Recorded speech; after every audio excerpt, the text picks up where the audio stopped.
Welcome to the Daily Flow.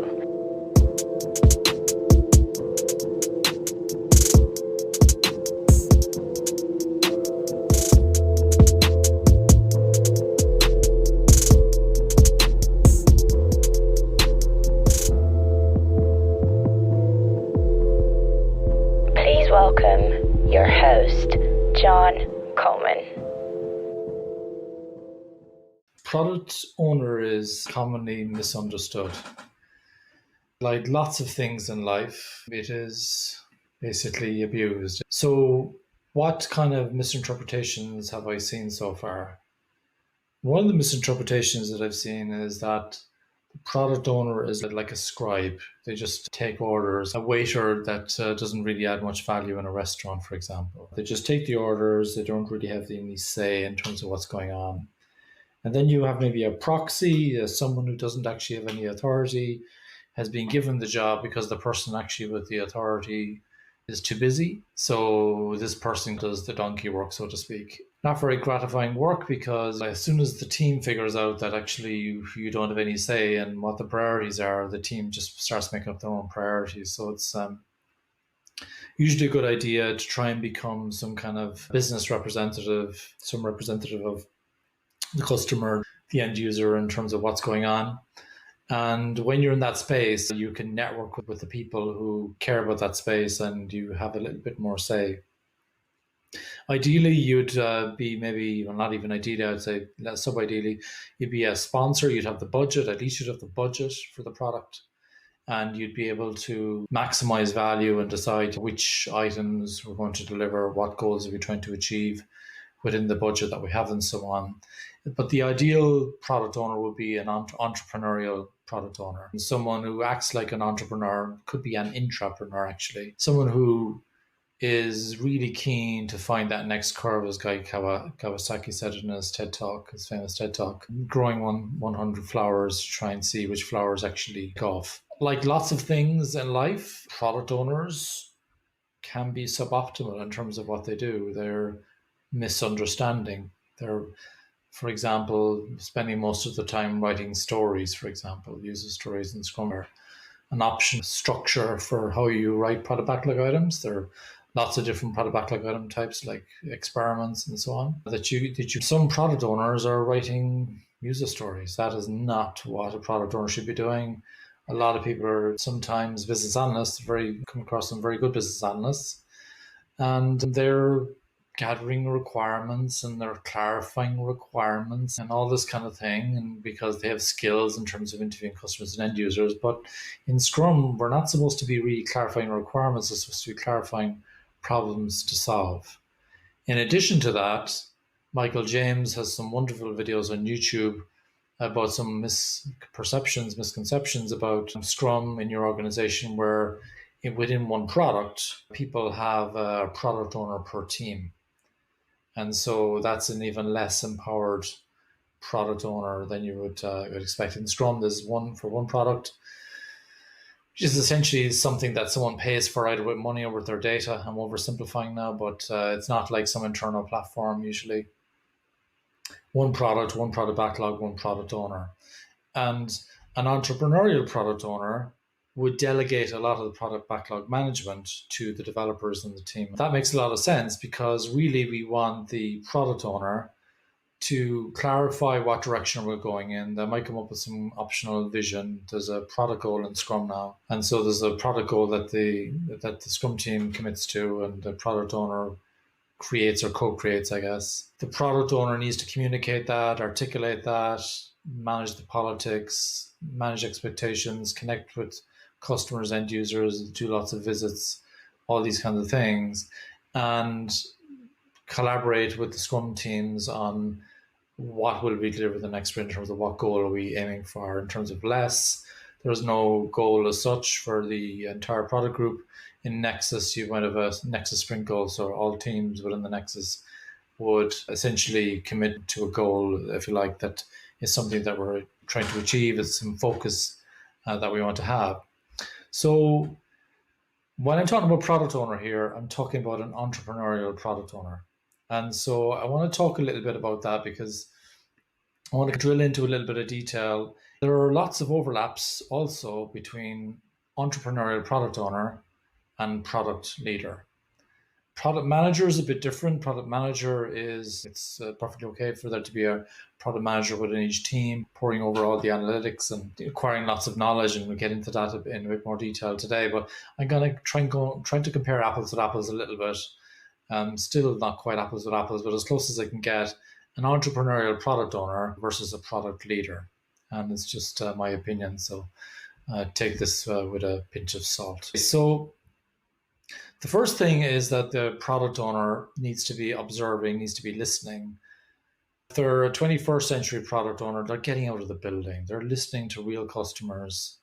They're going to see how people are actually using the product. They're not asking what would they do. Lots of people have very idealistic views of what they would like to do, but what they do and what they would like to do can be very different. So going to see what actually do customers really do, what jobs are they trying to get done, acquiring knowledge about the market, about the customer, and so on, all really, really crucial. The entrepreneurial product owner is there to create value, not only to create value, but also to understand value, different perspectives in terms of like market values and customer end user value, or maybe knowledge value in terms of learning about where the value, where the customer end user value might be. It could be some kind of sustainability goal value. It could be organizational value. There's lots of different nuances around value. It's not purely about customers and end users. So they understand value and they maximize it. And in order to maximize it, a really good entrepreneurial product owner understands that most ideas should never be born. And to discover that, you use discovery, you run some experiments, cheap experiments that don't put the brand of the organization at risk. We're careful about how we experiment. And we treat learning as the first citizen when we do discovery. So there's a real emphasis on discovery with an entrepreneurial product owner. So I'm not talking about feature factory type mentality here. This is a really outcome goal-oriented product owner. I'm trying to compare the best possible cases because really there's no bottom to how low a product owner can go in terms of low quality, in terms of what can be done as a product owner.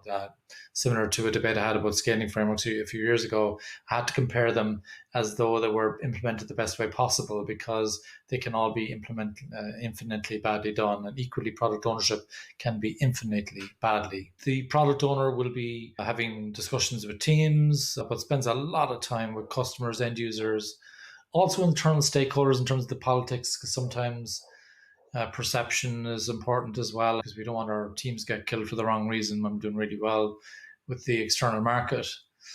They kill products as well. So really good entrepreneurial product owners understand that we need focus. To have more focus, and might mean we might need to kill some of our own products. We might even need to disrupt some of our own products by creating competing products before competitors do. A really good entrepreneurial product owner will accept that each customer has their own washing instructions. As a hat tip to PM Maria Thorian, who gave me that little metaphor. I really like that. And scouts for unmet customer needs, looking for new customers, looking for new products through discovery and meeting customers, and they say no.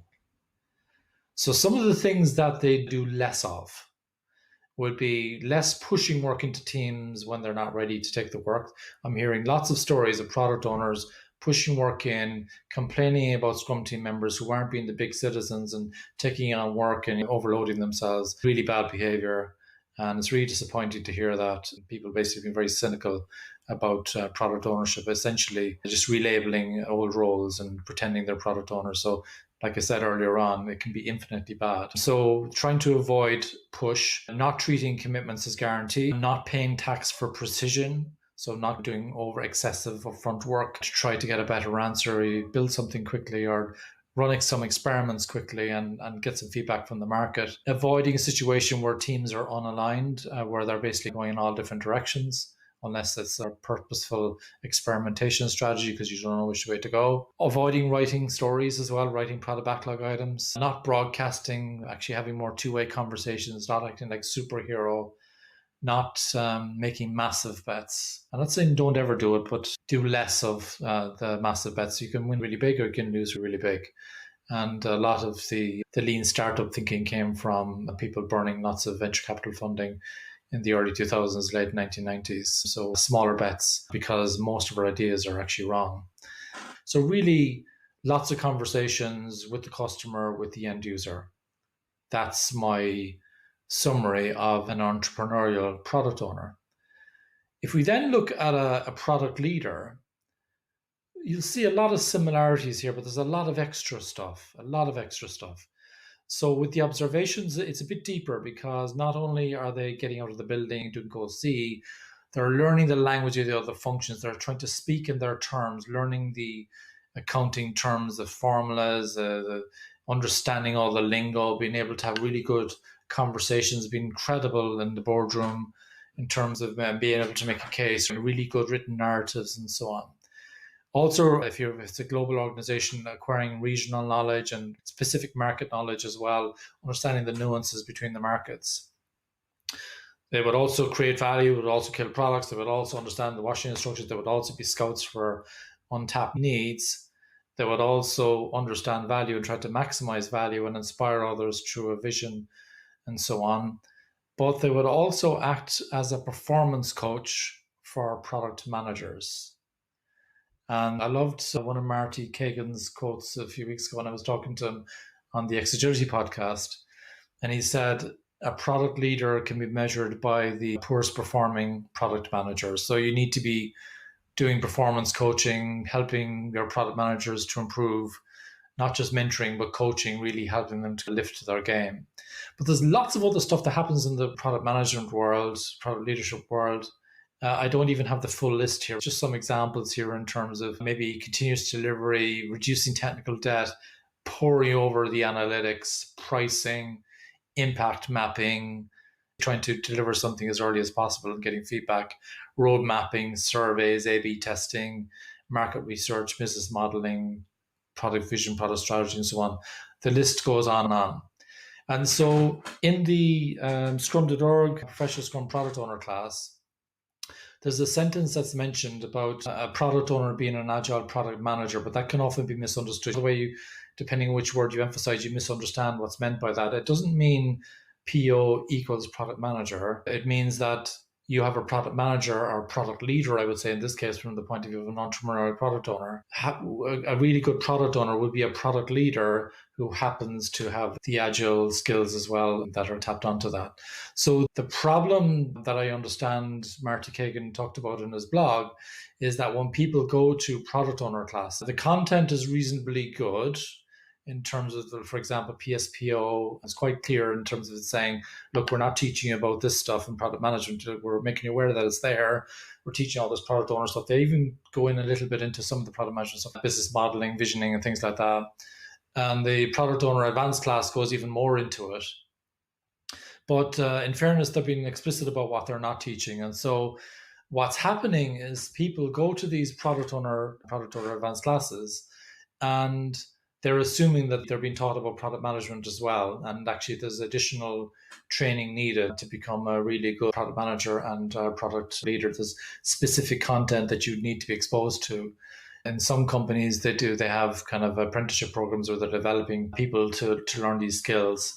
And I've noticed actually that there's a few new offerings in the market where you can basically go online and you can learn about all this stuff. My tip would be that if you want to be an entrepreneurial product owner, but you don't want to miss out on the product leadership side, the product management side, you really need to get yourself educated on product management and all the ins and outs of product management. And you need to be willing to invest lots of time learning. So could be like 4 to 6 months learning about you might have been brilliant in Amazon or somewhere like that. When you come into this organization, do you understand all the people? Do you understand how the organization works? Do you understand the customer? You have to learn all that again. You might have very good skills already, but you need to learn what's going on in this organization as well so that you can really be effective. And so that's one of the issues, assuming that when you go to product owner training that you're already taught in product management. That is not the case. There is a subset of it covered, but you're not completely covered. And the other thing is just making sure that you've got a trainer who's got product leadership experience as well. So one of the things that I decided to do, even though I have product leadership experience in tech and non-tech, it's been a bit of a while. What I'm doing now is I'm partnering with the current product leaders to deliver training with me. So I'll be bundling my training from now on. So the classes I've already got listed for product owner and for product owner advanced, beyond the courses that I've got currently listed, I will only be offering those training classes if I'm bundling the training with product management, product leadership training as well, so that I'm not contributing to the myths that people have about product manager equals product owner. There's an intersection between them. There are differences. I've shown you some of the what's in common and what's different, but just be no doubt that you need to learn about that stuff. So try to pick a trainer who's got current product leadership experience, and also just don't make the mistake as well of thinking that because if you're in an organization as a leader, I think you've got product owners, don't make the mistake of thinking they're also product managers, product leaders. There's more strings they need to add to their bow before they can really say that. So I hope this talk was helpful. Feel free to reach out to me directly on social media. Got a question for us? Leave a voice message at anchor.fm/dailyflow/message, and we'll feature it as well as provide you with an answer.